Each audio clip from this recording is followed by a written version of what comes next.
Hey, college wrestling fans, it's Johnny Thompson, #1 here. And today we have a guest, a former wrestler from Lehigh University. He coached at many high schools at the hardwood level and also coached at the collegiate level as well, both at Case Western Reserve as well as Adrian. A man with many opinions, many views, perspectives. Can't say I share all of them, but I definitely respect them and admire them in a lot of ways, even though occasionally we butt heads every now and again. Please welcome to Johnny Thompson #1, Stacy Behrens. Hi, everyone. Thanks for being here today, Stacy. Now, a topic that doesn't get brought up in wrestling very often, that probably should be brought up more often, is the fact that unless you're a world or Olympic caliber wrestler, when you're 22, 23 years old and you wrestle your last collegiate match, wrestling is done for you on a competitive level. You can coach, of course, and that allows you to get back on the mat. But think about all the other sports there are. Basketball. What do we have? We have men's pickup basketball.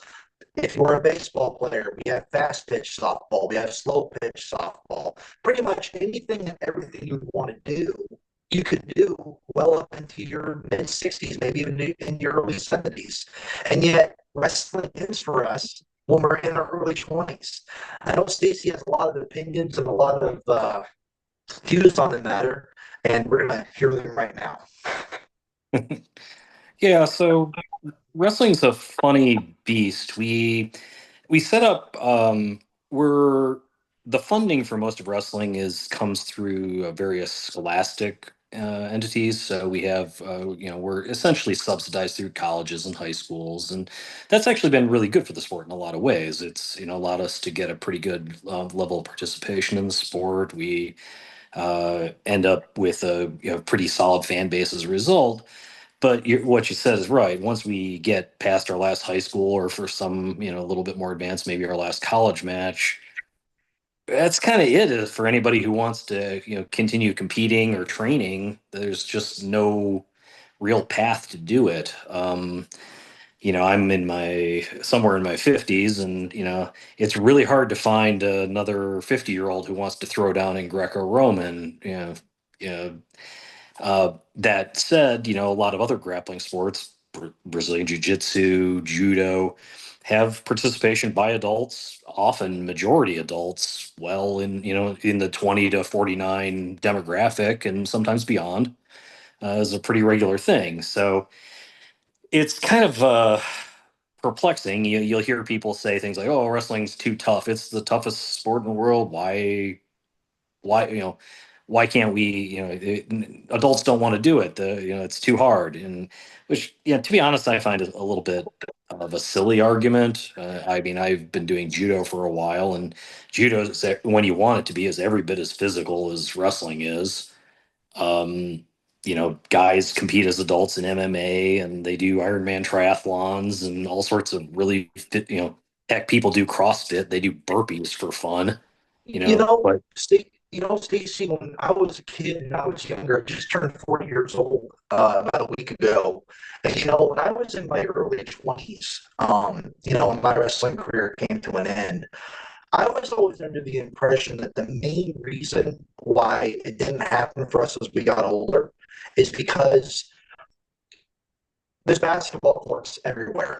There are mm, baseball diamonds and softball diamonds everywhere. And I always thought the main reason was, well, there aren't places, other than high schools and colleges where you just go somewhere and there's a, big giant mat on the floor. I always thought that was a problem. But then as I got sure. older, more and more jujitsu places opened up, more and more judo places opened up, and even, boxing gyms opened up. And it's like, well, if they can do those three sports, then why can't wrestling be a part of that? Right. And in recent years, there's been quite a plethora of wrestling clubs, just wrestling specific clubs, but their clientele is all children, or preponderantly children. I'm including the college guys in the children category, even though they technically aren't, just because they're still not out on their own doing their own thing, whatever they want that to be. Yeah, so the mat availability is a bit of a constraint, but I don't think it's a insurmountable one by any means. Um, I think it's one of those chicken and egg problems. You need a sufficient volume of does people to want to participate in it to justify the expense for a club or a jiu-jitsu place to really want to go do it. But then if you don't, if but you need that to get the room, and then you need the room to get the people. So it becomes a little bit of a chicken and egg thing. And I think your thought on that back when you and I were a little bit younger probably was correct to a significant degree, probably more so than today. Now every jujitsu gym that I want, they're like, "Oh, can you?" I've been asked multiple times, "Oh, can you come in and teach us some wrestling stuff because our stand-up game needs some help?" Great, awesome opportunity for collaboration there. I've seen some. I think part of the other problem is also programming. So we wrestlers are kind of conditioned from the day we start to we dial the intensity up to 11, and we don't know how to shut it off.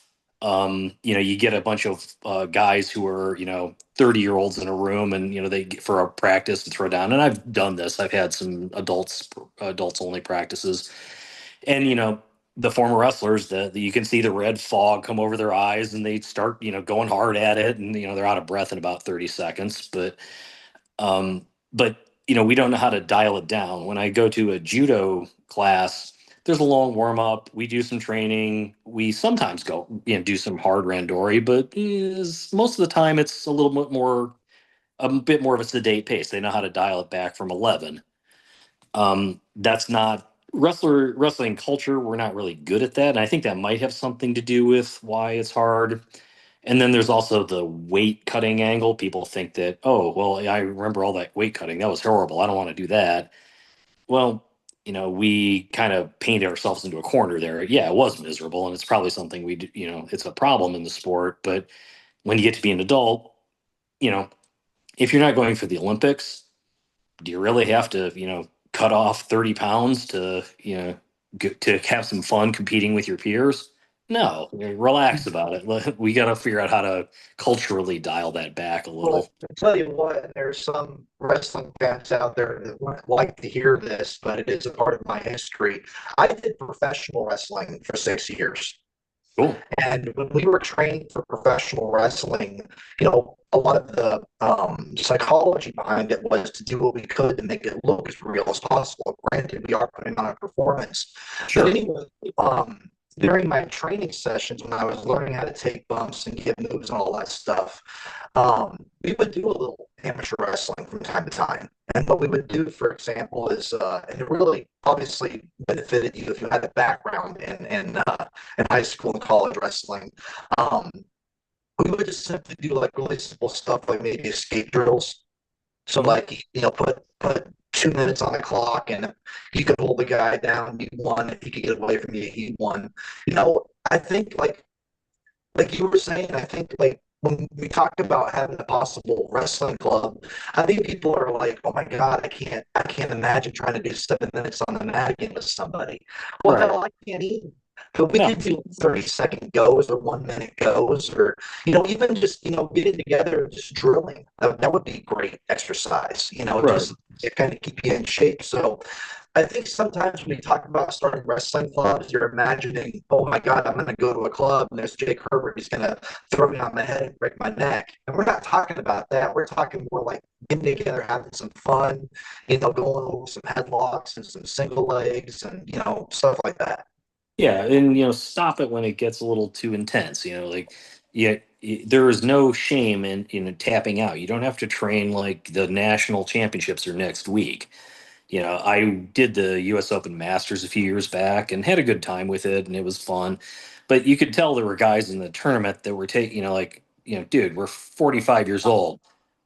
This isn't that serious. Let's compete hard, but let's just have a good time, and whatever happens, happens. There were, I know there's been some, I think a lot of it would end up being the programming of it. So like when you go to a jujitsu gym, they have a certain type of programming, and it's something that, as you're older and you don't heal as well, and maybe you're not as flexible as you used to be, you still can work your way through it, and it's fine. And you don't have to dial it up to whatever pace. Um, we need to get some programming. I know, like, there's been a few folks out there trying to get some level stuff going. I think it would also help if the governing bodies would, put a little bit of muscle into it here and there. Let's get some formal stuff, some opportunities to compete. Really, I mean, if it, for me, the only other than there's an occasional local tournaments, but mostly it's like I can do the U.S. Open and that's about it. Like I think there's the folk style nationals and there's a US Open. And as far as I know, like for USA wrestling stuff, not a whole lot more. Unless I want to like throw down with the guys that are literally half my age. Um, we need to have some sort, it doesn't have to be anything like huge or fancy or formal, but there needs to be some sort of competitive circuit at some level as far as what we can do, because guys will want to get out there and compete. The training needs to be mostly focused on fun and fitness and learning rather than maximizing competitive potential. I One of the funny things about I see with the kids that come back after they got into high school, they're not so concerned with winning anymore. And what do you know? Suddenly they get better because they don't worry about losing every position. Um, it can be a whole lot of fun, and I've had some of the most fun wrestling I've done has been with adult peers. Um, there's also no real opportunity for women to compete as an adult either, and that we're kind of filling out the ranks as far as that goes. But in a couple of years, there's going to be some 30-year-old ladies who is like, well, I used to wrestle. I like wrestling. Where can they go? There's not even even a division for them at the U.S. Open right now. Um, so it's a problem that'll have to be solved somewhere down the line. But I think probably the biggest thing about it too that gets overlooked is adults with disposable income participating in a sport is a really good way to bring money into the sport. Yeah. Um, so you get all these adults doing CrossFit. Well, there aren't a lot of kids doing that, and they're doing it for fun, and or cycling or even Brazilian jiu-jitsu. Like most of the dojos I've seen are majority adults.